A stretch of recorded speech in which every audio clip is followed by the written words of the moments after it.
बुध हुए वक्री। नवग्रहों में युवराज बुध 26 नवंबर से वक्री हो चुके हैं, अर्थात ये एक राशि पीछे की ओर गमन करना प्रारंभ कर चुके हैं। वक्री अवस्था एक ऐसी अवस्था जब ग्रह अपनी गति को मंद कर लेता है, जिसके कारण उस ग्रह का प्रभाव, उसकी क्षमता, उसके सामर्थ्य में वृद्धि हो जाती है, जिसके कारण वो ग्रह अपना संपूर्ण प्रभाव प्रदान करता है। अब 9 ग्रहों में खुद एकमात्र ऐसे ग्रह जो अपना संपूर्ण प्रभाव अति शीघ्र प्रदान करते हैं तथा इस जगत के संपूर्ण क्षेत्रों में अपना संपूर्ण प्रभाव रखते हैं। अब जब बुध ही वक्री हो जाएंगे तो किस प्रकार का ये प्रभाव देने वाले। जय श्री गणेश, नमस्कार। मैं आचार्य संजय द्विवेदी। मेरे समस्त प्रबुद्ध दर्शकों का मेरे चैनल पर हार्दिक स्वागत है। प्रिय दर्शकों, आज मैं वक्री बुध के प्रभाव को लेकर आपके सम्मुख उपस्थित हूं। इस जगत में कोई भी ऐसा कार्य क्षेत्र नहीं है जहां पर बुध का प्रभाव नहीं होता है, क्योंकि क्विक रिस्पांस प्लेनेट बुध है। ये नकारात्मक अथवा सकारात्मक कोई भी इनका प्रभाव जो होता है शीघ्र प्रदान हो जाता है तथा ये श्रेष्ठ प्रभाव देने वाले ग्रह सेंसिटिव प्लेनेट हैं। अब चाहे वो कला क्षेत्र का कोई भी कार्य हो, गायन वादन नृत्य हो, लेखन हो, इसी प्रकार से गणनाओं से संबंधित कोई कार्य हो, मैथ का कार्य हो, स्टैटिस्टिक्स हो, एनालिसिस हो, किसी प्रकार का शिक्षा ज्ञान से संबंधित कार्य हो, किसी भी प्रकार का कोई भी व्यापार, चाहे वो छोटा व्यापार हो अथवा बड़ी इंडस्ट्री हो, समस्त क्षेत्रों में बुध का संपूर्ण प्रभाव होता है। जहां पर वाणी है वहां पर बुध है, जहां पर ज्ञान है वहां पर बुध है, जहां पर बुद्धि है वहां पर बुध है। तो बुध के बिना तो कोई कार्य क्षेत्र संभव ही नहीं। तो वक्री बुध का प्रभाव निश्चित रूप से कुछ विशेष करने वाला है। आज मैं मीन राशि के लिए वक्री बुध के इस प्रभाव का क्या लाभ प्राप्त होने वाला है, किन किन भावों में वृद्धि होगी, इस समय में आप लाभ ले पाएंगे अथवा कहीं पर कोई समस्या है तो उसका क्या निराकरण है, संपूर्ण विश्लेषण मैं पूर्ण तर्क के साथ करने जा रहा हूं। प्रिय दर्शकों, इस राशिफल को आप अपने लग्न तथा राशि दोनों के अनुसार देख सकते हैं।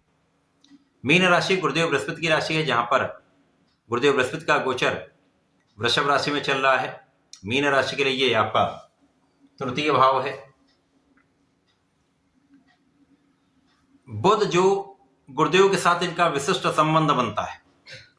गुरुदेव की दोनों राशियों के लिए बुध 2 केंद्र के स्वामी होते हैं।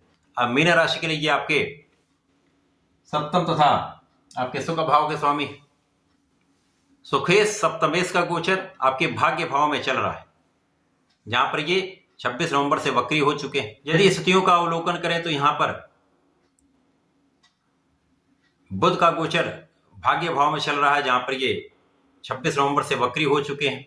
यहाँ पर सूर्यदेव का भी गोचर चल रहा है, जिसके कारण यहाँ पर प्रबल रूप से बुधादित्य योग भाग्य भाव का प्राप्त हो रहा है, जो अत्यंत श्रेष्ठ फलदायी है। इस बुधादित्य योग पर लग्नेश की दृष्टि का प्रभाव है तथा इस बुधादित्य योग का संपूर्ण प्रभाव लग्नेश पर है। ये अत्यंत श्रेष्ठ योग बन रहा है जब आपकी बुद्धि का प्रभाव श्रेष्ठ होने वाला है, आप कुशाग्र रहने वाले हैं, आपके अंदर शासन सत्ता का गुण प्रबल हो जाएगा, नेतृत्व के क्षमता में वृद्धि हो जाएगी, ज्ञान विशिष्ट हो जाएगा, ज्ञान का विस्तार हो जाएगा, आपकी क्षमता में वृद्धि हो जाएगी तथा इस बुधादित्य का संपूर्ण प्रभाव आपको शासन सत्ता से संपूर्ण लाभ देता है। अब भाग्य भाव में तो भाग्य का भी संपूर्ण साथ आपको मिलेगा।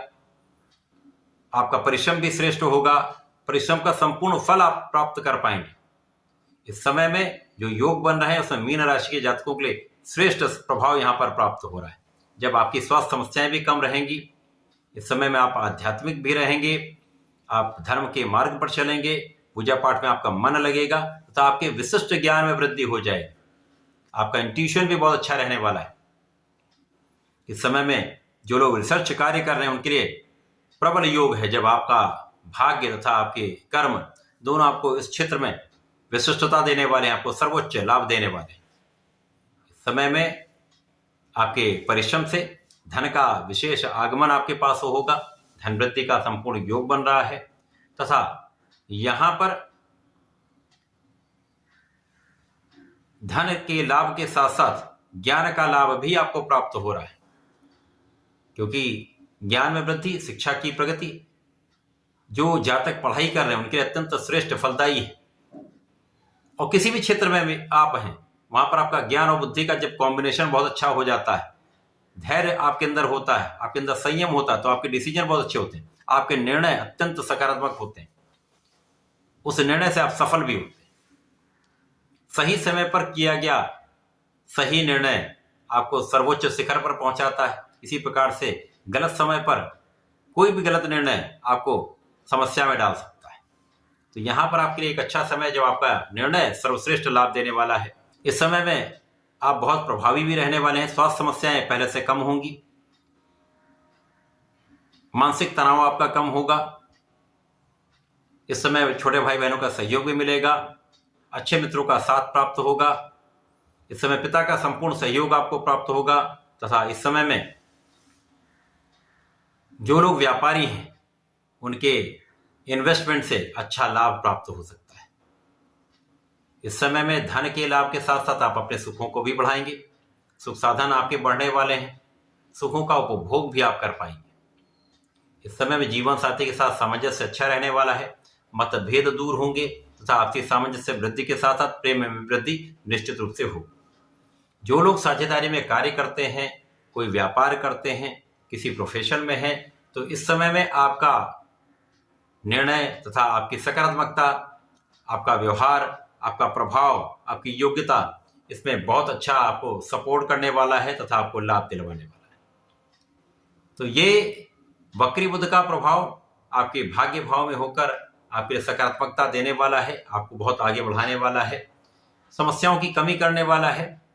तो इस समय में आपको नियमित रूप से भगवान गणपति की शरण में रहकर संकट नाशन गणेश स्तोत्रम का पाठ कम से कम एक बार नित्य कर लें तथा प्रत्येक गुरुवार को विष्णु सहस्रनाम का पठन करें अथवा सुन लें, विशेष लाभ प्राप्त होगा, समस्याएं कम से कम होंगी, लाभ वृद्धि तय है। तो ऐसा करके इसका लाभ लें। धन्यवाद, नमस्कार।